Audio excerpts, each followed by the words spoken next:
Je leur dis qu'ils parlent. Dites plus de bêtises. Hein. Oui, les contrôles.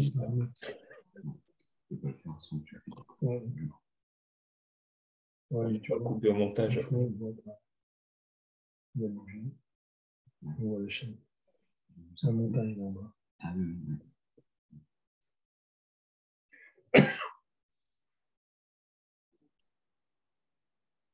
Tout le reste de l'année, c'est pareil.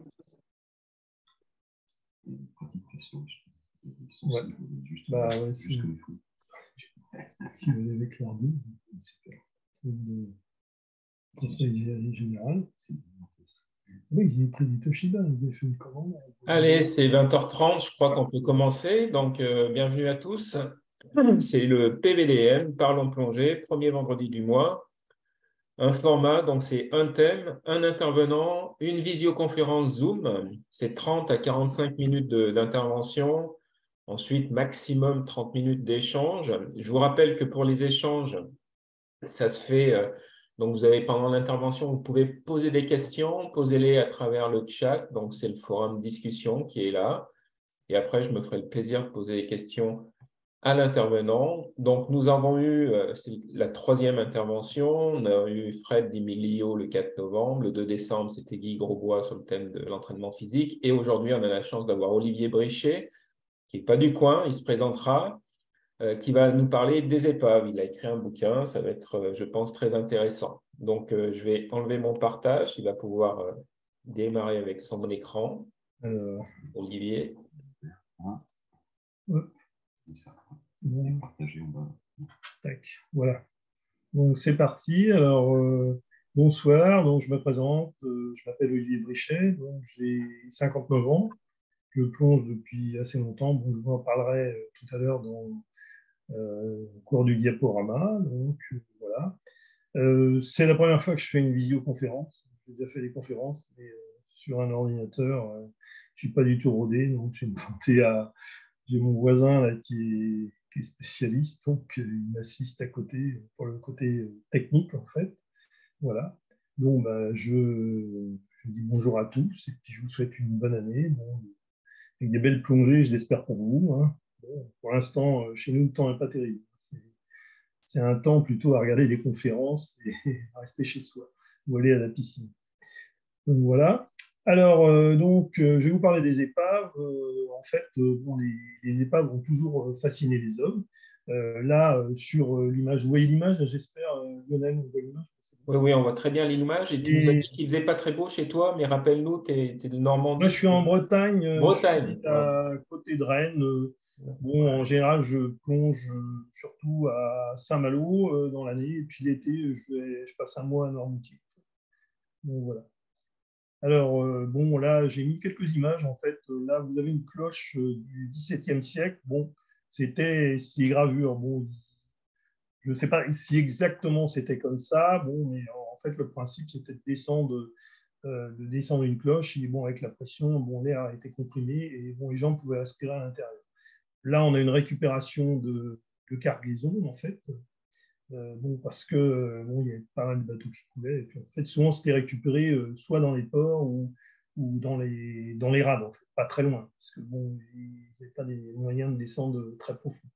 Donc, alors, comme je vous disais, moi aussi, j'ai toujours été fasciné par les épaves. Bon, en fait, ce qui m'a amené, comme beaucoup, disons, à s'intéresser aux épaves, bon, c'est ces deux livres-là, donc Tintin, Le secret de la licorne, et puis après, on ne le voit pas, là, Le trésor de Rackham le Rouge. Ça, je pense que vous l'avez tous lu, ça vous a tous fait rêver quand vous étiez jeune, maintenant. Donc, je vais remontrer quelques images, si ça passe. Pourquoi ça n'avance pas? Il y a un souci. Tu fais avancer avec la souris. Et la souris, tu crois? Non, en bas. Non, maintenant c'est à moi. Voilà. Vers le bas.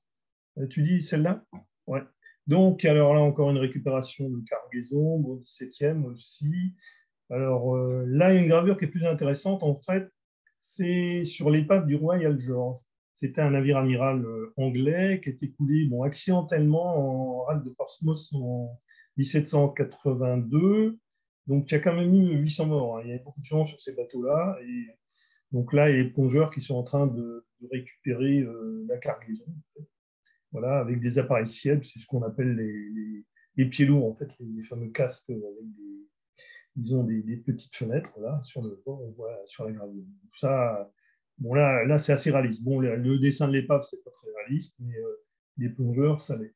Donc, alors, en fait, là, j'ai récupéré une copie d'écran d'une épave, disons, d'une carte du CHOM. Et là, bon, c'est pour vous montrer à peu près bon, la répartition des épaves. Bon, il y en a des milliers sur nos côtes. C'est assez énorme, en fait. Bon, là c'est autour des côtes françaises. Bon, les côtes anglaises n'ont pas été intégrées dedans. Ils en ont beaucoup également, en fait. Alors, parmi ces épaves, il y a des épaves en bois. Bon, les épaves en bois, en fait, on les trouve très peu. Si vous suivez un peu l'actualité de l'archéologie et de la plongée, vous avez le DRASP qui cherche du côté de Brest. À la sortie du côté de Brest, il y a peu de fond, mais il recherche la Cordelière. En fait. C'est un bateau qui a été coulé en 1512, donc pendant une bataille, et ils n'arrivent pas à le trouver. En fait. Ils ont essayé de mettre tout un tas de choses, et en fait, comme il y a beaucoup de courant là-bas, il doit être encerclé. Donc voilà. Alors ça, c'est bon, une épave en bois, en fait, en général, on ne trouve plus rien à part les canons, les ancres, on peut retrouver de la chaîne, tout ce qui était métallique. En fait. Le bois, en général, a disparu. En utilisant une suceuse ou en grattant, on arrive à retrouver des parties en bois qui se trouvent sous le sable. Et sinon, tout ce qui dépassait a disparu quasiment. Alors là, en fait, c'est un ami qui a retrouvé par hasard l'épave du Resolution. C'était un navire britannique qui a été coulé pendant disons qu'il s'est échoué sur le plateau du Four pendant la bataille des Cardinaux en novembre 1759. Et bon, ça a été. Et d'ailleurs, le bateau qu'on a vu tout à l'heure, là, le Royal George, c'était le navire amiral. Et donc, ça a été une grosse défaite pour les Français. Il y a eu plus de 2500 morts à peu près, 6 bateaux coulés, donc ça a vraiment été assez dramatique. Bon, il faut dire qu'à l'époque, on n'était pas très bons. Hein. Les officiers n'étaient pas super bons. Bon, ils étaient recrutés parce qu'ils étaient de la noblesse, mais ce n'étaient pas forcément des super marins, contrairement aux Anglais qui étaient relativement forts. Donc voilà, alors ça, c'est les canons, ils sont assez énormes. Et puis, en fait, André et Philippe Natiel, là, ils ont trouvé la cloche du bateau. Ça, c'est le truc typique de l'épave, la cloche. Celle-ci, elle fait 80 kg et elle était posée comme ça sur les roches. Et bon, ils ont contacté le DRAS pour demander s'il fallait qu'il la remonte. Parce que, bon, il y avait 10 mètres d'eau. Ils se sont dit, ça y est, quelqu'un va piquer cette cloche. Et bon, Michel Lourd, à l'époque, a dit non, non, vous ne la remontez pas, on ira avec André Malraux. Bon, du coup, ce qu'on a fait, j'étais à ce jour-là pour prendre des photos. J'ai un équipement et on l'a caché, on a fait un gros tas de cailloux et bon, elle est restée en place. Le DRAS m'a pu la récupérer. Donc, maintenant, bon, elle a été traitée, puis elle doit être à la mairie du Croisic. Donc, si vous passez par là, vous la verrez. Donc, c'est une belle cloche.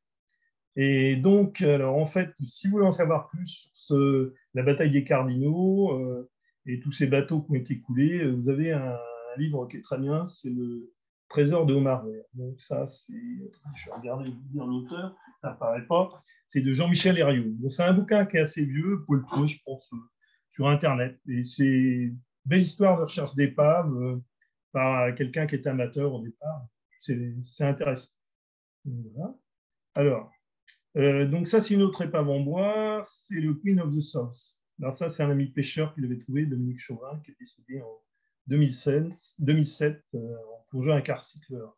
Comme quoi, la plongée, c'est dangereux. Pas toujours de tourpeau. Et donc, cette épave, en fait, est pas loin de la pointe Saint-Gildas, à la sortie de la Loire. Donc là, les photos, j'ai eu de la chance lorsque je les ai prises, parce qu'en général, il y a beaucoup de vases et bon, la Loire transporte beaucoup d'alluvions et souvent c'est très trou, on a 20 cm de visibilité. Alors là, il reste du bois parce que, bon, en fait, bon, elle a été coulée en 1868, c'est un peu plus récent et elle devait être recouverte de vases. La vase a dû bouger et donc on retrouve du bois. Là, on voit en fait sur la photo du haut et sur celle du bas droite, on a des canons, mais deux petits canons qui servaient en fait d'alarme. c'était un clipper qui transportait du guano en fait, pour faire de l'engrais et qui arrivait d'Amérique du Sud. Alors, ensuite, ça, c'est une épave qui est sur Saint-Malo, qui s'appelle l'Elia. C'est une goélette qui était relativement petite, ça devait faire 25 mètres de long. Et j'ai trouvé peu de renseignements là-dessus. Et en fait, ce bateau donc, était tout en bois. Là, j'ai fait un dessin, j'ai mis quelques photos. Bon, l'eau est assez trouble dans le secteur. Alors, le tas que vous voyez au milieu, en fait, c'est un tas de sacs de ciment solidifiés. Et ce bateau transportait des sacs de ciment.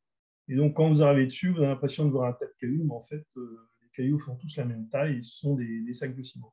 Alors, ce qu'on voit en haut à gauche, on a l'encre et l'autre, c'est tout ce qui reste comme partie métallique. Et les écubiers, là, qui sont un peu plus loin, mais bon, tout le bois a disparu. Vous voyez, ça date de 1906, donc c'est relativement récent. Donc, les épaves en bois, il ne reste plus grand-chose. Si on peut retrouver la cargaison et le lest, mais à part ça, c'est assez réduit. Alors, donc, après, bon, il y a les navires en acier. Donc, alors, il y a eu la Première Guerre mondiale qui a causé beaucoup de destruction. Bon, les Allemands, en fait, dans le golfe de Gascogne, ils étaient quasiment inattaquables. Bon, pendant la Deuxième Guerre mondiale, il y en a eu beaucoup de coulées, mais Première Guerre mondiale, dans le golfe de Gascogne, c'était open bar, ils attaquaient les bateaux. Au début de la guerre, ce qu'ils faisaient, ils arrivaient, ils tiraient quelques coups de canon, et bon, les gens des cargos se rendaient. Et après, ils évacuaient le bateau, et soit ils coulaient au canon, c'était un petit bateau, ou alors soit ils envoyaient ils envoyaient des artificiers, ils posaient une charge dans le fond du navire, et ils faisaient sauter le bateau, et bon, ils récupéraient ce qu'il y avait comme valeur, ou de la nourriture aussi, parce que bon, dans les sous-marins, la nourriture n'était pas bonne, alors quand ils arrivaient sur un cargo, ils récupéraient tout ce qu'ils avaient à manger, ou les fruits frais, les légumes frais, parce que ça les changeait des conserves. Et donc, en Manche, il y a eu quelques U-boats de coulées, mais pas dans le golfe de Gascogne. D'ailleurs, si vous avez l'occasion, c'est pareil. Il y a ce livre-là qui est vraiment très bien, qui est sur la guerre 14. Donc, alors, donc, c'est de Roland Mornay. Et en fait, il explique toute la guerre 14 en fait, dans le golfe de Gascogne. C'est super intéressant parce que bon, c'est vrai que c'est une époque qui n'a pas été tellement documentée. Et bon, ça donne un aspect relativement intéressant. On parle des pêcheurs qui se débrouillaient pour ne pas aller pour pas être réquisitionnés pour aller sur le fond à Verdun. En fait. Comme ils pêchaient, bon, ça faisait de la nourriture, donc ils arrivaient à rester sur leur bateau plutôt que d'aller se faire tuer dans les tranchées. Donc voilà. Alors ensuite, donc après la Première Guerre mondiale, bon, il y avait beaucoup d'épaves au fond. Et bon, ça faisait des obstructions en fait qui gênaient la navigation, qui pouvaient couler les bateaux. Et il y avait aussi beaucoup de cargaisons qui étaient au fond, qui étaient relativement précieuses. Du cuivre, il y a même eu de l'or en fait. Et il y avait une société bon, qui s'est proposée pour récupérer les cargaisons. Donc il y avait des concessions qui étaient accordées par l'État. Donc et la Sorima, une entreprise italienne, donc, qui était très en avance au niveau de la plongée, s'est proposée en fait pour araser les épaves et récupérer les cargaisons. Et donc là, on voit un livre qui est très intéressant, si c'est l'occasion de le lire, L'or et la griffe de Claude Rabot, donc, qui raconte l'épopée de la Sorima. En fait. C'est cette entreprise italienne. Et donc, ils ont réussi l'exploit de retrouver l'épave de l'Égypte. C'était un paquebot anglais qui était coulé à 20 milles de Brest. Donc 20 milles de Brest, c'est-à-dire qu'on ne voit rien au large. Ils étaient obligés de faire des recherches. Alors, ils ont traîné entre deux bateaux une chaîne. Ils ont fini par accrocher l'épave. Et après, bon, comme là, c'est ce qu'on voit sur l'image, comme en fait, il y avait 120 mètres, donc les plongeurs à l'époque, c'était avec des pieds lourds, ils ne descendaient pas à 120 mètres. Donc, ils descendaient un cylindre avec un plongeur à l'intérieur, il y avait une radio et il y avait une grue à côté. Alors, soit il descendait une caisse d'explosifs et puis il faisait sauter des parties du bateau pour accéder justement au coffre. Parce que ce navire transportait plusieurs tonnes d'or et d'argent. Donc, il y avait pour plus d'1 million d'euros en fait, de trésors. Ils ont réussi à récupérer 98% de la cargaison.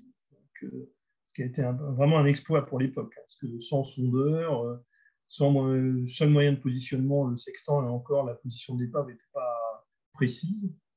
Et donc, si vous avez l'occasion d'aller, bon, c'est pas votre région, mais si vous venez du côté de Quiberon, vous avez un musée qui est super intéressant, donc, sur l'Artiguillo, justement, qui a été coulé en baie de Quiberon. Alors, l'Artiguillo, c'était bon, un des navires à la Sorima, et ce qu'il faisait pour récupérer les métaux qui étaient dans les épaves, il mettait de l'explosif, il faisait sauter l'épave.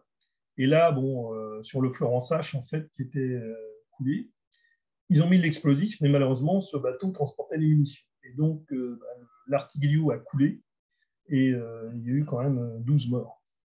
Et la Sorima a perdu un autre bateau du côté des îles Anglo-Normandes, qui s'appelait le Rafio.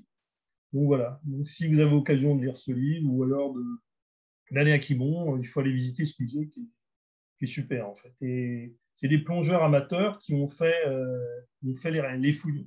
Claude Rabot et Gilles Dagora, en fait, des gens de Claude Rabot, il est de Vannes, et Gilles Dagora, hein, il est de Quiberon. Donc voilà. Alors, donc là, voilà une épave en fait qui a été, bon, elles ont quasiment toutes été travaillées, toutes celles qu'on peut plonger dans le secteur, pas loin disons, dans le golfe de Gascogne, disons, mais assez proche des côtes. Elles ont toutes été travaillées quasiment par la Sorima. Alors là, on voit l'épave du cargo Thérèse et Marie, qui a été coulée en 1917, donc qui reste l'étrave, les chaudières, la machine de suspension, on voit l'arbre et des hélices, et bon, la poupe qui est bien abîmée, en fait, parce que, bon, ils travaillaient les épaves à l'explosif, et en plus, après, on a eu, si vous avez eu l'occasion de plonger dans le golfe de Gascogne, quand il y a des tempêtes, elles viennent du sud-ouest, ça lève une très grosse houle, et si vous plongez quand il y a de la houle, chose qu'il ne faut jamais faire, mais bon, quand on n'est pas informé, on le fait, vous êtes balayé au fond par la houle, c'est horrible. La houle va vous promener de 3-4 mètres, donc en fait, les épaves elles sont aussi détériorées par cela. Toutes les épaves de 14-18, bon, elles sont dans cet état-là, voire pire. Donc voilà. Alors, bon, quelques photos. Donc là, on retrouve la fameuse machine triple expansion, qui caractéristique des épaves de cette époque-là. Il y a des machines qui sont énormes, c'est des gros trucs. Là, j'ai pas mis de photo avec un plongeur à côté, mais le plongeur est tout petit. On voit les chaudières derrière. Alors, là, on a sur une autre épave, le Kernstrat, là, on voit l'hélice. Et à droite, le système de barre avec un support de canon qui est au sol. Parce que ces bateaux, en fait, pendant la Première Guerre mondiale, étaient souvent équipés d'un canon à l'arrière. Comme ça, lorsqu'ils fuyaient, bon, ils pouvaient tirer sur les sous-marins. Bon, c'était pas super efficace, parce qu'il y en a quand même eu beaucoup de coulées. Bon, les sous-marins, s'ils sentaient que le danger était proche, bon, ils abandonnaient le combat. L'intérêt, c'était d'aller voir un autre cargo. C'était pas de se faire couler. Donc, voilà. Alors après, bon, on a eu beaucoup d'épaves en fait qui sont venues suite au conflit de la Deuxième Guerre mondiale. Donc là, cette fois-ci, bon, la Première Guerre mondiale, c'était les Alliés qui se faisaient couler. Deuxième Guerre mondiale, en Manche et en Atlantique, on a surtout eu les bateaux allemands. Parce que, bon, surtout en 1944, il y a eu l'opération kinétique qui a été déclenchée. Il fallait détruire tous les navires allemands de façon à ce qu'il n'y ait plus d'opposition aux Alliés. Alors là, on a un U-boat c'est un des plus beaux U-boats en fait qu'on a, qui est accessible. Bon, il y a un peu plus de 50 mètres entre l'Île-Dieu et Noirmoutier. Donc c'est l'U-976, qui a été coulé en 1944 par un Mosquito équipé des Mosquitos équipés d'un canon de 57 mm. Donc là, il est cassé au milieu, mais en fait, c'est pas le naufrage qui l'a cassé. Il y avait, semble-t-il, des spécialistes des sous-marins m'ont dit qu'il y avait une fragilité à cet endroit-là, en fait, juste avant le kiosque. Et donc là, j'ai mis deux photos. Une photo de la poupe, là, qui est en bas à gauche. Et on voit qu'elle est un peu écrasée, en fait, parce qu'il a coulé par l'arrière, donc ça a écrasé la poupe. Voilà. Alors, en Méditerranée, en fait, bon, vous avez peut-être plus souvent que moi en Méditerranée, les épaves sont vraiment en meilleur état. Là, on voit une épave, la Drôme, en fait, qui a été coulée en 1918, donc quasiment intacte, en fait, par rapport Ça, c'est impossible. Vous êtes impossible de trouver ça dans le golfe de Gascogne. En Manche, il y en a qui sont en relativement bon état. Après, le problème de la Manche, c'est que on a de la grande pêche et bon, il passe des chaluts, des dragues, et quand ça passe dans un bateau, ça les abîme. Bon, en Méditerranée, il y a beaucoup moins de pêche, beaucoup de petites pêches, donc les bateaux ne sont pas détériorés par la pêche. Alors, genre de choses qu'on peut trouver également en Méditerranée, bon, c'est les avions. Donc, il y a des super avions qui sont en bon état, comme ce P-47 Corse là. Chez nous, bon, voilà ce qu'on peut trouver. Alors, dans un endroit où il n'y avait pas de courant, pas de chahutage, c'est en baie de Douarnenez, un Focke-Wulf 190. Vous voyez ce qui reste, pas grand-chose. On a, alors si je prends la souris, si vous voyez, là vous avez le moteur en étoile. Ça, c'est un morceau d'aile avec des canons. L'autre aile, ça, c'est une bombe. Ça, c'est ce qui avait le blindage devant le moteur. Donc, c'est vraiment, c'est très abîmé en fait. Il y a, je connais une épave en Manche qui est en bon état. C'est un Sortering, disons, en bon état. C'est pas le B-17 de Calvi. Hein. Il reste, on voit les moteurs, mais qui sont assez abîmés. Le bas des ailes, mais il n'y a plus de cockpit, il n'y a plus rien. Hein. Donc, je pense que c'est dû au courant et puis peut-être une eau qui est plus oxygénée qu'en Méditerranée. Donc, alors, bon, les épaves, en fait, ce qui est génial, c'est vraiment des abris, c'est des havres pour la faune. Bon, ce qu'on voit en général quand on arrive sur l'épave, c'est le fameux banc de tacos. Donc, quelquefois, ça permet de les trouver, en fait. Si on a mouillé assez loin, il suffit de suivre les tacos. Plus il y a de tacos, plus on se rapproche de l'épave. Donc, ça, c'est sur l'épave du Klaus Bolten, qui est au large de Saint-Malo. Alors, elle, c'est pareil, elle était en bon état quand on allait au début, puis elle s'est pris un coup de chalut, donc maintenant, il n'y a plus grand-chose. Celle-là, pas mal abîmée. Alors bon, banc de bar, là, ça c'est assez rare de voir autant de bars sur une épave, parce que bon, ils sont pas mal pêchés. Des cons, alors ça, bon, on en voit plein, des homards aussi. Par contre, là, on commence à voir en Manche et dans le golfe de Gascogne des langoustes. Ça, depuis 5-6 ans, il y en a. Peut-être le réchauffement climatique, mais avant, il n'y en avait pas du tout. Donc, c'est à souhaiter qu'elles reviennent. Parce que, on a vu des poulpes aussi, parce qu'avant, on n'avait pas de poulpes non plus, ça revient. Bon, les pêcheurs ne sont pas trop contents, parce qu'apparemment, les poulpes, ça mange tout. Je ne suis pas un spécialiste de la biologie. Donc, voilà.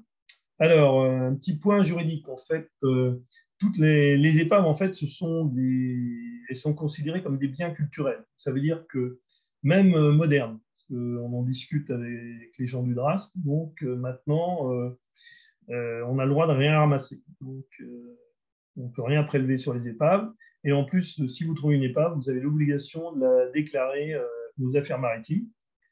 Donc, voilà, ça, c'est une déclaration, c'est un exemple de déclaration qu'on a faite. Vous pouvez télécharger ça sur Internet. Après, vous la remplissez et vous l'envoyez aux affaires maritimes. Après, parallèlement, vous pouvez également prévenir le DRASP. Mais eux, ils préviennent le DRASP. De toute façon, ils envoient ça au DRASP également. Donc, c'est pareil, si vous trouvez des explosifs, des bombes, nous, on en a pas mal dans le secteur, donc, bon, j'en ai jamais trouvé personnellement. Mais c'est pareil, il faut les déclarer, c'est obligatoire. Parce que c'est des dangers, donc ça doit être déclaré aux affaires maritimes également. Alors, ensuite, donc, quand j'ai commencé, moi, à l'époque, c'était dans les années 80, et il n'y avait pas de GPS. On travaillait aux aliments, en fait, pour trouver les épaves. Alors là, vous avez, bon, c'était un article que j'avais publié sur le spearbreaker de l'île de Groix, et donc, on utilisait 3 aliments. Donc, les plus anciens ont certainement utilisé ça, et donc, il fallait des aliments qui étaient décalés. Alors, trouver, par exemple, un phare qu'on aligne avec une maison, un tombant qu'on met en de roche, bon, là, c'est le cas.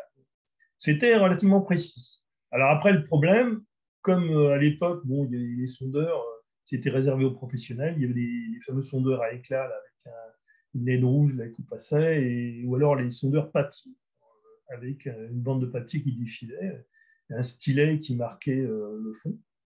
Et ça, bon, c'était pas du tout abordable pour les amateurs. Donc, ce qu'on faisait pour sonder, en fait, on traînait le grappin au fond et on essayait d'accrocher l'épave. C'était assez aléatoire. Si on avait de bons aliments, on arrivait à plonger sur les épaves.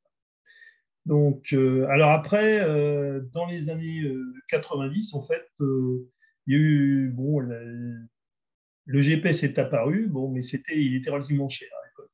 parce que bon, c'est un système qui a été développé par les Américains pour l'armée américaine. Et donc, jusqu'en 94, c'est-à-dire après la guerre du Golfe, le système, disons, de positionnement que les amateurs pouvaient utiliser était dégradé. Donc, vous aviez une précision qui pouvait, une imprécision jusqu'à 100 mètres, quelquefois. Donc, c'était fait exprès. Et puis, pendant la guerre du Golfe, comme les Américains avaient beaucoup d'alliés, ils ont enlevé le brouillage, c'est-à-dire qu'on s'est retrouvé avec un système comme on a maintenant, précis à 1 mètre quelquefois.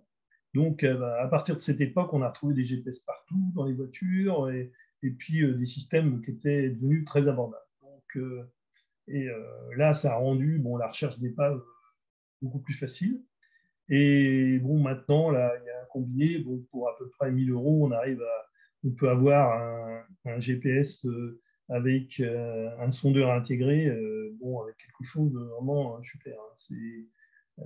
Ça facilite vraiment grandement les recherches par rapport à ce que j'ai connu quand j'ai débuté. Donc, voilà. Alors là, c'est des images sondeurs. Donc, voilà, on peut avoir la carto, une image du fond. Alors là, ça c'est un écran partagé, en fait. Vous voyez, là, ça, c'est du sondeur classique, couleur. Et là, vous avez ce qu'ils appellent le down. Alors, le down, en fait, il va permettre de voir les parties dures. Contrairement ici, vous avez un pâté, mais dans le pâté, il peut y avoir des poissons. Parce que souvent, les morceaux d'épave attirent les poissons. Donc, après, quand les gens qui sont habitués arrivent, mettons, ils vont dire, bah, tiens, en bleu, là, ça va être une partie dure, et puis là, ça va être des poissons. Et l'intérêt, on a le side. Alors, le side, là, ici, on voit, il balaye, il a été réglé à 30 mètres. Vous avez une zone sombre en dessous où on ne voit rien, parce que c'est normal, parce qu'en fait, les faisceaux partent sur les côtés. Et là, on voit quelque chose, un morceau d'épave là, qui se trouve là. Et après, ce que vous pouvez faire avec ce système-là, c'est super.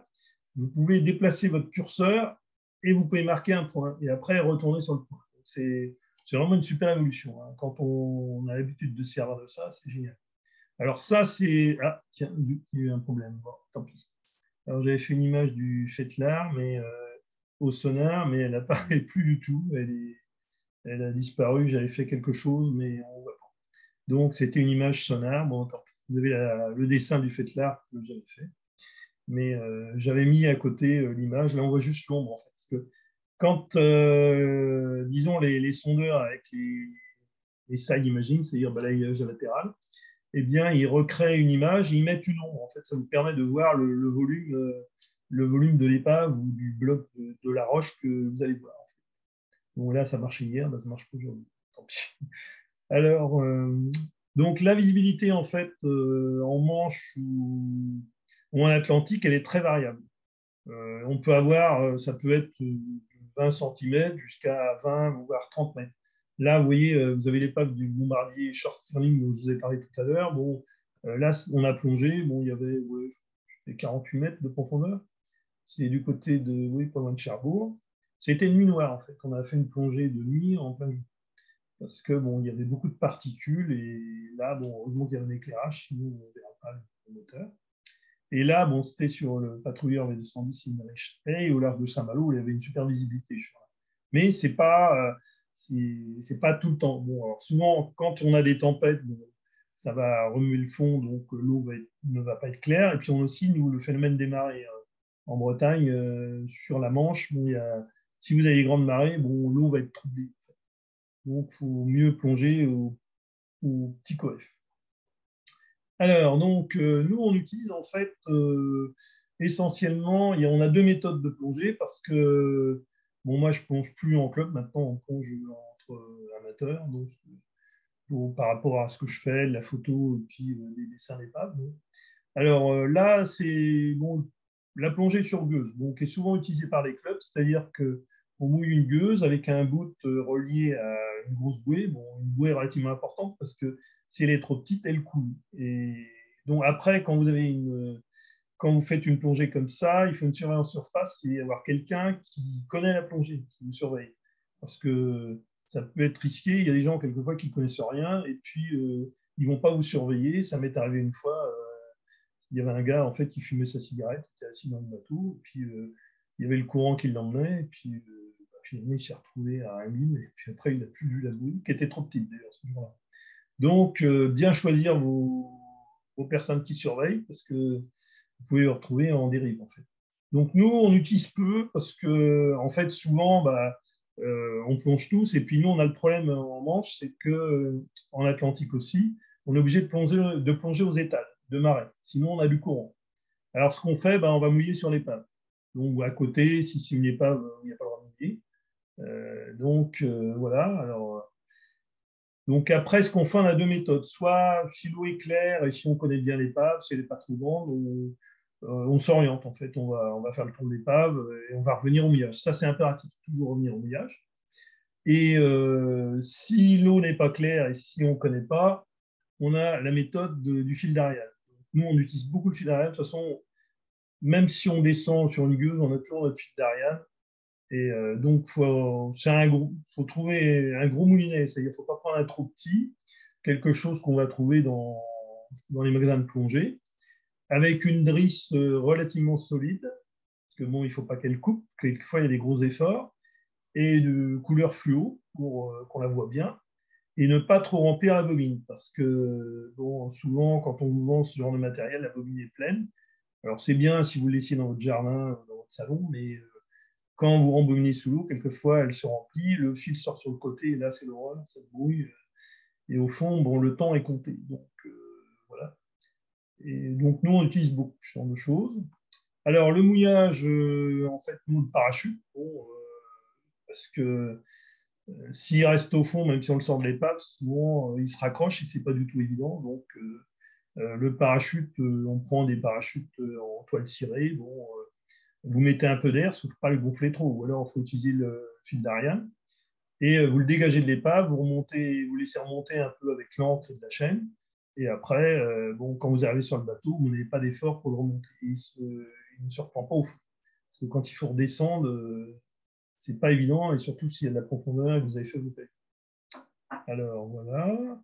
Donc, alors après, les plongées profondes. Donc, je me suis mis à la plongée profonde avec mon ami Dominique Chauvin, qui est décédé, qui était marin pêcheur et qui a créé l'association Ange sur Noirmoutier et l'Île-Dieu. Et donc, on allait sur les épaves du large de Noirmoutier, ça oscillait entre 50 et 60 mètres. Donc, on allait avec son bateau à l'époque, c'était à 20, 25 000, voire 30 000. Et il fallait beaucoup de matériel, en fait, parce qu'on ne s'improvise pas. C'est un peu le problème en ce moment, c'est que avec les GPS qui sont très abordables, du matériel qu'on peut trouver, des formations Trimix, leur cycleur, bon, c'est cher, hein, cycleur c'est cher, mais il y a pas mal de personnes, j'entends parler de ça autour de moi, qui ont tendance à vouloir aller loin sur des épaves profondes.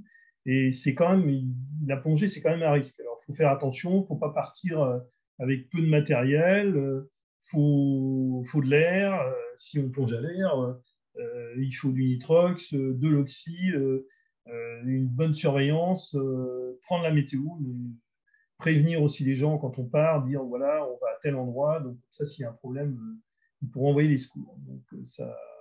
Voilà, mon ami Dominique, là, il est mort en cycleur, et il y a un autre copain de Range qui est mort, c'était Jean Douin. Lui, il est mort en faisant des recherches à 60-70 mètres. Donc, voilà, ces événements m'ont pas mal marqué. Donc, voilà. Alors, ça, c'est des épaves profondes, donc c'est au large de Noirmoutier, donc l'eau est vague, coulé en 44. En fait, au large, il y a beaucoup d'épaves de la Deuxième Guerre mondiale. La Première Guerre mondiale, en fait, ils longeaient les côtes. Là, en fait, c'est souvent des épaves qui sont à une distance de 20, 25 000, voire 30 000. Donc ça, c'est le V414, c'est un patrouilleur allemand, là, on est poisson. On voit le canon là, de 88 qui est à l'avant, c'est typique des patrouilleurs. Ça, c'est un dragueur de mine, le N486, qui est retourné, en fait, coulé aussi en 44.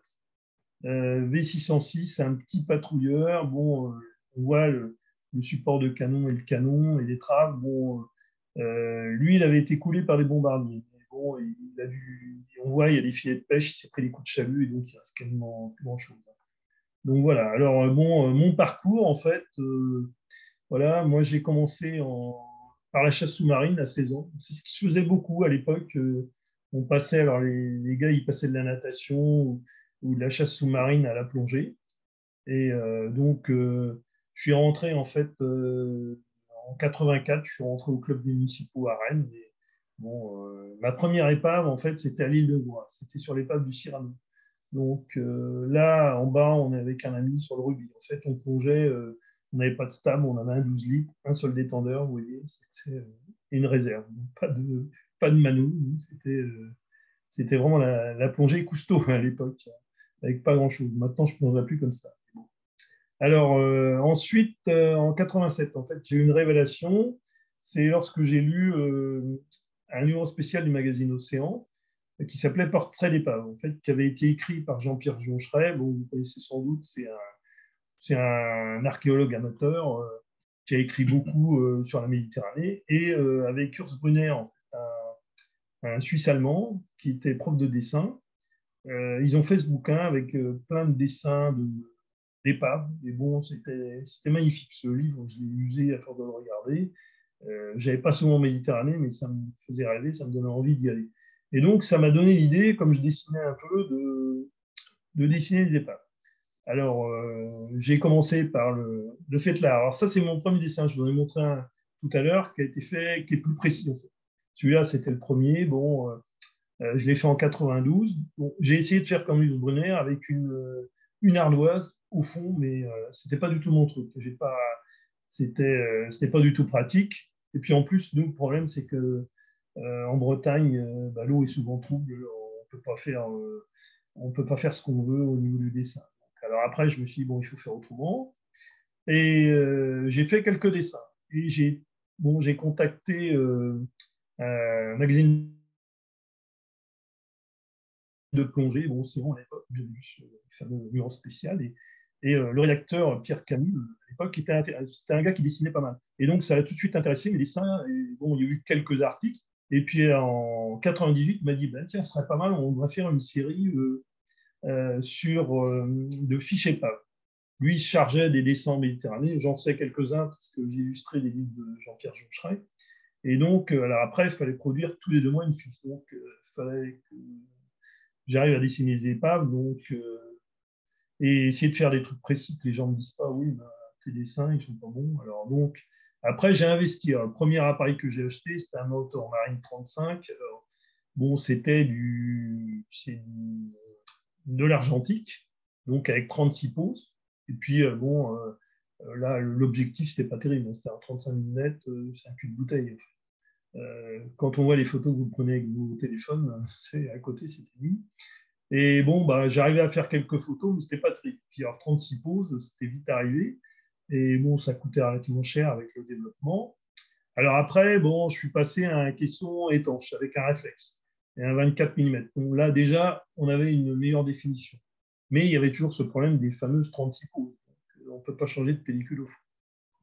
Et puis un jour, il y a un gars qui vendait un caisson vidéo. Parce qu'à une époque, les gens achetaient des caissons vidéo, puis en fait, ils filmaient un peu, puis après, ils en avaient marre, alors ils les vendaient. Puis là, c'est le truc. Alors, je vous ai montré, j'ai mis à côté une GoPro, pour vous ayez l'échelle. C'était un truc énorme. Quand on plongeait avec ça, bon, le gars, vous voyez arriver sur le bateau avec ce truc énorme, ça va prendre toute la place. Et ça, c'était pratique. En fait, je filmais les épaves, et puis après, je diffusais les images sur une télé avec un magnétoscope. Bon, moi, je mettais pas mal de temps à dessiner les épaves. C'était un peu rébarbatif. Moi qui n'adapte pas la télé, c'était pénible. Après, bon, ben, en 2008, j'ai acheté un caisson, un caisson pour mettre un réflexe numérique. Bon, là, c'est vraiment génial. On peut faire plein de photos. C'est une super qualité. Et puis, bon, voilà. Après, comme il n'y a pas de développement, ben, bon, l'investissement est assez important, mais après, j'avais toutes mes photos que je regardais sur l'ordinateur et ça me permettait de faire des dessins. Donc là, j'ai gagné en précision pour les dessins. Alors, donc, ce qui s'est passé, c'est que la revue pour laquelle j'étais pigiste, en fait, bah, elle a coulé. C'est avec l'arrivée d'Internet, en fait. Ça, c'est arrivé en fait, dans les années 2000, 2010 par là. Ça a commencé les magazines ont coulé parce que, bon, avec l'attrait du gratuit, et on trouvait plein de choses sur le net. Donc, bah, quasiment tous les magazines de plongée ont disparu. sauf Subaqua, mon magazine de la Fédé qui existe toujours en fait. C'est le seul qui a résisté. Alors bon, bah après, j'ai continué à faire des dessins. Bon, il n'y avait plus de séries, plus rien. Bon, je ne mettais pas grand-chose. Je ne suis pas un fan d'Internet, donc j'ai pas de site où je mets mes dessins. Bon, je permets à des copains, mes amis, en fait, d'illustrer. Donc là, ce que j'ai fait, bah, j'illustrais des livres, en fait. Là, Jean-Pierre Joncherin me demandait souvent de dessiner des épaves. J'ai illustré 4 de ces livres là, qui sont là. Jean-Louis Morette, qui est à Quinterviers, qui plonge souvent du côté de l'Orient, donc j'ai illustré plusieurs livres. André Mégnat, donc, qui a écrit un bouquin sur les épaves de l'Esper de la Loire. Bon, j'ai aussi illustré. Bon, Mathias Dufour, lui, qui est du côté de la Normandie. Donc, lui, j'ai fait pas mal de dessins. Alors, lui, il n'a pas écrit de bouquin, bon, ce qui est dommage, parce qu'il fait des choses bien, mais lui, bon, il est graphiste et en fait, il a fait des expos avec des panneaux qui sont superbes. Et donc, bah, les dessins, ça l'intéresse. Ça a servi à illustrer. Voilà. Et puis, bon, avec mon ami Thierry Trottin, en fait, avec qui je plonge tout le temps, eh bien, on a eu l'idée, on s'est dit, tiens, pourquoi on ne ferait pas un bouquin sur nos plongées et puis en mettant tous mes dessins. Donc, l'idée a germé. Bon, faire ça tous les deux, on n'est pas des habitués. Moi, je faisais des articles, mais passer un livre, c'est plus difficile. Et puis, c'était plus le côté, c'est pas le côté pour gagner de l'argent, c'est plus pour faire quelque chose ensemble. Alors, on a contacté nos amis Christophe Morisseau et Jean-Louis Morette, en fait, qui ont plus l'habitude de faire des livres. Eux, ils ont fait pas mal de bouquins sur l'Orient. Donc là, vous avez Christophe, Jean-Louis et puis Thierry Trottin avec qui je plonge. Et donc, bon, on s'est associés pour faire ce livre. Bon, ça a duré 4 ans. Bon, d'échanges, c'était hyper intéressant parce qu'en fait, on a mis en commun tout ce qu'on avait sur les épaves. Bon, moi, je faisais les dessins. Bon, j'ai refait quelques dessins. Jean-Louis aurait voulu que je refasse, que je mette à jour les dessins. Mais en fait, mes dessins, c'est l'épave à un instant T. C'est-à-dire que, bon, il y en a, j'ai dessiné en 92 ou en 95. Bon, elles ont été abîmées depuis, mais je peux pas les actualiser. En plus, comme je travaille à la main, donc il y a pas de, je suis pas en numérique en fait. Donc il y en a qui dessinent sur ordinateur, là on peut modifier. Donc, voilà. Puis c'est intéressant aussi de voir à l'époque comment était l'épave. Alors ça a été un problème en fait par rapport à Glénat. Je leur avais demandé de mettre les années. Ils ont oublié, bon c'est pas évident quand on communique. Et donc, il n'y a pas les années sur les dessins. Donc, si vous regardez le bouquin, vous ne savez pas quand est-ce qu'a été fait le dessin et donc à quelle époque l'épave était dans cet état. Alors là, c'est bon, ça, c'est quelques pages du bouquin. Là, les répartitions, bon, on n'a pas pu faire tous les endroits. Il y a des concentrations en fait dans les endroits où on plonge. Vous voyez, du côté de Marmoutier, moi, je connais tout le secteur. Bon, eux, c'est du côté de Brest, la Manche aussi que je connais. Bon, là, c'était avec Mathias, on allait un peu du côté de Cherbourg. Il y a des choses en Méditerranée. Bon, il n'y en a pas énormément, mais bon, c'est les coins où on est allé, où j'ai fait avec Jean-Pierre Juchelin. Donc voilà quelques pages. Ça, c'est sur Cherbourg, 1121. Donc un sous-marin en fait qui avait été réquisitionné après la Première Guerre mondiale et puis qui a servi en fait de cible pour la marine. Donc là, ça c'est un dessin assez ancien. Vous voyez, il n'est pas du tout précis. De Michel François en fait. Écoulé du côté d'Audierne. Bon, il y a peu de détails. Alors ça, c'est le V606 qu'on a vu tout à l'heure, le petit patrouilleur. Donc là, il y a beaucoup plus de détails parce qu'il a été fait récemment et à partir de photos numériques. Donc voilà, ça c'est l'Anvers, qui est du côté de Granville. Donc. Mais là, il n'y a pas profond et donc l'eau était claire, j'avais réussi à faire. Puis j'y suis allé plusieurs fois en plus. Le Falquet, là, c'était le speedbreaker qui est en face de l'île de Groix. Bon, c'est pareil, là, il est très peu détaillé, parce que c'est un dessin qui est ancien, celui-là, j'avais fait à l'ardoise, donc c'était compliqué. Donc ça, c'est Jannick, ça c'est au large, c'est les épaves du large sur lesquelles on est avec Dominique Chauvin. Donc c'est pareil, je suis retourné, j'ai fait un balayage, disons, à l'appareil photo numérique, donc ça permet d'être relativement précis. Le Mona, bon, ça c'est en Méditerranée. L'eau est très claire, donc et puis c'est en bon état surtout.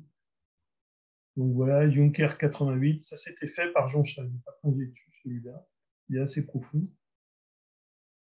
J'ai mis assez profond, mais non, il est pas assez profond. Non, il est à 42 mètres. Non, il y en a un autre qui est plus profond. Je confonds.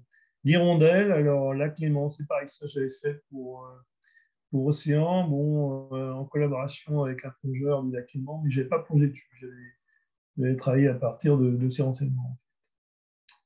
Et voilà.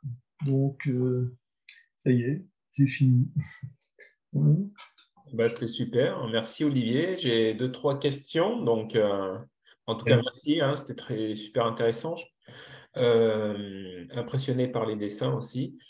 Donc, la première des questions, c'est je pense que est-ce qu'on peut avoir la liste des ouvrages cités? Ben, on l'aura directement avec l'enregistrement parce que Ouais. non, ils apparaissent tous. Hein. J'ai Oui, voilà. les références, donc c'est nickel. J'ai une deuxième question justement sur la plongée en elle-même. Aujourd'hui, les gens, ils plongent, à ta connaissance, ils sont plus en recycleur ou toi, est-ce que tu pratiques le recycleur Non. maintenant? Non, Non? le recycleur, moi je ne pratique pas le recycleur. Bon, alors déjà, c'est relativement cher. Mhm. Et en plus, bon, comme mon ami Dominique Chauvin il est mort avec un recycleur en 2007, donc ça m'a vraiment refroidi. Et j'étais là le jour où il est mort. Donc on Ah essaie ouais, de... ouais, ça marque. Donc ça marque. D'accord. Euh, En tout Non, cas, non, oui, bah, il y a pas mal de gens maintenant qui sont recycleurs. Et c'est ce que je disais tout à l'heure, que bon, là j'ai entendu parler d'un gars en Atlantique là, qui descendait tout seul à 90 mètres. Il part tout seul avec son bateau, il descend. Donc moi j'estime que c'est pas hyper prudent, hein, c'est quand même dangereux. Et je pense que j'ai discuté avec des gens bon, qui avaient des recycleurs, et bon, ils ont quand même vraiment une grande confiance dans leur matériel. Et bon, ça permet de rester longtemps, c'est vrai, d'aller plus profond. Ça limite les paliers, mais bon, on n'est pas des poissons, donc voilà. bien sûr. Sur toute cette recherche en amont, alors là, c'est une question Oui. de ma part, sur l'approche, en fin de compte, comment tu t'y prends? Parce que est-ce que vous faites une recherche historique sur le bateau? Vous ciblez un bateau ou c'est au hasard? Vous avez Alors, des donc pêcheurs? là, bah, là, en fait, je n'ai pas parlé trop de mes recherches, en fait. Mais moi, quand j'ai commencé en fait les recherches, c'était pareil dans les années 90. Je m'intéressais aux bateaux allemands, en fait, parce qu'il y en a eu pas mal de coulées. Ce que je disais, en fait, il y a eu beaucoup de coulées sur nos côtes. Et je m'étais aperçu que finalement, c'était très peu documenté. Et bon, j'ai fait quelques rencontres. En plus, j'ai eu la chance d'avoir des liens avec des marins allemands, en fait, qui avaient fait la Deuxième Guerre mondiale. Et j'ai échangé avec eux. Bon, maintenant, ils sont tous morts, mais c'était dans les années 90. Bon, ils étaient encore, ils avaient encore la santé, et puis on pouvait discuter avec eux. Et à l'époque, en plus, dans les années 90, c'était juste après la chute du mur. Et l'Allemagne, bon, leur économie se portait déjà bien. Et donc, ils avaient ouvert les archives. C'est-à-dire qu'on écrivait aux archives allemandes, Bundesarchiv, et ils vous envoyaient gratuitement les rapports. Alors, bon, tout ce qui est dans le secteur, j'ai écrit, j'ai récupéré les rapports, parce que les Anglais, c'est différent. Les Anglais, ça a toujours été client. Les Anglais, vous leur écrivez, ils vous disent, ben voilà, ils vous envoient une liste avec des adresses de chercheurs. Et en fait, vous contactez le chercheur, personne, et vous dit, bon, voilà, c'est 100 euros. Vous nous donnez 100 euros, mais sans vous garantir 100 euros au départ, et je ne vous garantis pas du résultat. Et après, c'est tant de l'heure. Donc, les gars, quelquefois, ils ont fait la recherche déjà. Et bon, ils vont vous dire, vous ne pouvez pas vérifier qu'ils ont passé 2 heures. Donc, voilà, vous récupérez votre document, ou alors il faut aller aux archives en Angleterre. Bon. Et donc, bah, au côté allemand, bon, j'ai eu pas mal de documents. Après, bon, quand vous faites des recherches, vous faites des rencontres. En fait, les rencontres, c'était pas des plongeurs. S'il n'y a qu'un plongeur qui est vraiment en archive que je connais, c'est André Mignin, là, dont j'ai parlé. Mais les autres, bon, ils sont moins dans les recherches. Et en fait, tous ceux que j'ai connus qui faisaient des recherches, ce n'étaient pas des plongeurs. Et ça les intéressait parce que eux, ils n'avaient pas cet aspect-là. Il y avait Alain Lebert, un monsieur qui est dans le Finistère, qui a écrit plusieurs bouquins sur la Bretagne, mais lui qui n'est pas du tout plongeur, en fait. Lui, il m'a permis de connaître des navires coulés. Il m'a dit, tiens, ça, tu devrais chercher. Bon, bah, j'ai trouvé finalement. Et aussi un spécialiste des avions qui s'appelle Claude Archambault. Bon, lui, parce que les avions, c'est pas du tout évident à identifier. En fait, un avion, il va tomber. Bon, là, on a trouvé, avec mon ami, on cherchait depuis 20 ans, on a retrouvé un Halifax. Vous pouvez aller voir sur Internet, vous verrez des articles là-dessus. Et bon, on a été aidé justement par Claude Archambault. Et maintenant, on est en contact aussi avec l'APSA 3945. C'est une association de passionnés et ils cherchent eux, en fait des épaves d'avions qui sont tombées au sol. Et bon, ils font des commémorations. Bon, c'est déclaré, hein, c'est pas des pillards. Et donc, les recherches en mer, en fait, les intéressent parce que c'est un endroit où ils n'ont pas accès. Donc voilà, non, c'est période de Deuxième Guerre mondiale. Bon, Première Guerre mondiale, bon, j'étais allé aux archives pour. Il y a des rapports qui existent, puisque bon, j'y étais allé parce que bon, pour avoir des renseignements sur tous ces bateaux qui sont coulés au large de Narmouti. Mais bon, les navires anciens, en fait, tout ce qui est bateau en bois, bon, ça, c'est pas évident. J'étais allé aux archives nationales, les rapports, bon, il faut faire la calligraphie. C'est pas du tout précis. J'étais tombé à l'époque. J'étais allé, c'était dans les années 90, sur ce qu'était la natière. En fait, vous avez peut-être entendu parler de l'épave de la natière. Bon, c'était très médiatisé sur Saint-Malo. Et en fait, j'étais tombé sur un rapport. C'était marqué la frégate Dauphine a coulé à la sortie du port de Saint-Malo. Mais il n'y avait aucune précision, il n'y a rien. C'est vrai que. Parce que bon, les rapports de la Seconde Guerre mondiale, bon, c'est plus précis. Donc là, on peut faire des recherches. Et puis, c'est une période qui m'intéressait. Voilà. Est-ce que tu es sur le salon ce week-end, là, salon de la plongée, non? Non, bon, en fait, je participe à rien. Je plonge. Ouais, et tu es courant? Parce que moi, j'avais fait une petite recherche avant de.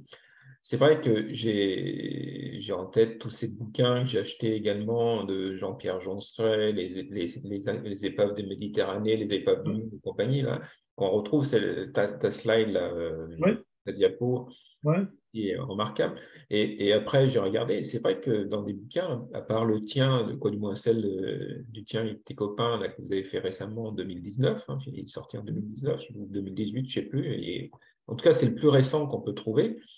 Je trouve qu'il y a très peu d'activités sur ce thème-là. Je me trompe c'est vrai que, en plus, il y a eu, à l'époque où il y avait encore la rue, alors Océan, ça s'appelait Plongée après. Et tant qu'il y avait Pierre Camus, bon, lui, il animait pas mal au niveau des épaves, il y avait des articles. Et puis un jour, ça a changé de rédactrice, une dame qui est venue rédactrice en chef, et elle, ça l'intéressait plus. On lui a dit pourtant, on lui a dit non, tu sais, il faut faire du local, les gens, ils sont intéressés par ça. Elle, c'était devenu l'agence de voyage.